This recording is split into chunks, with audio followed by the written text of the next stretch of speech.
See, some of us think that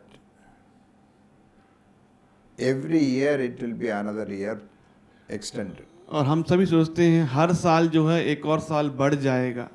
You must also remember this may be the last day of the year also. और आप ये भी याद रखें ये साल का ये आखिरी दिन भी हो सकता है। Many may not get opportunity. और कई लोगों को अवसर भी नहीं मिलेंगे। This may be the last day of that year. और ये जो है अंतिम दिन होगा वो साल का।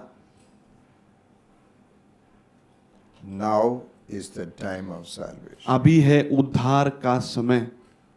Some of you are postponing things for years. और आप में से कई लोग जो है सालों से चीजों को टाल रहे हो। Remember, the Spirit of the Lord shall not contend with man forever. याद रखें कि परमेश्वर की आत्मा जो है हमेशा उसके लोगों के साथ बसी नहीं रहेगी। Some of you are very,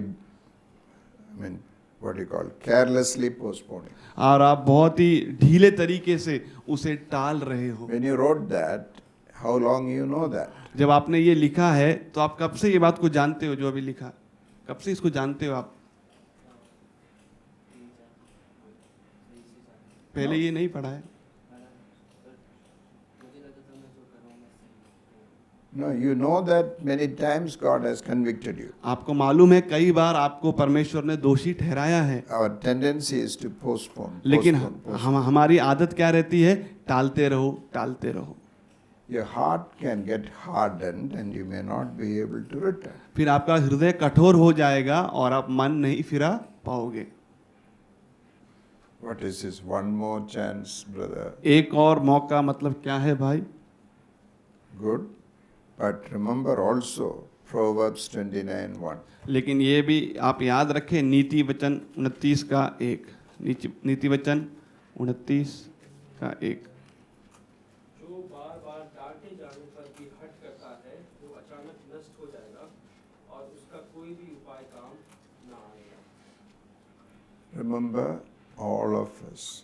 और याद रखें हम सब, God is merciful, और प्रभु दयालु है, but He also knows and He does everything possible to bring us back.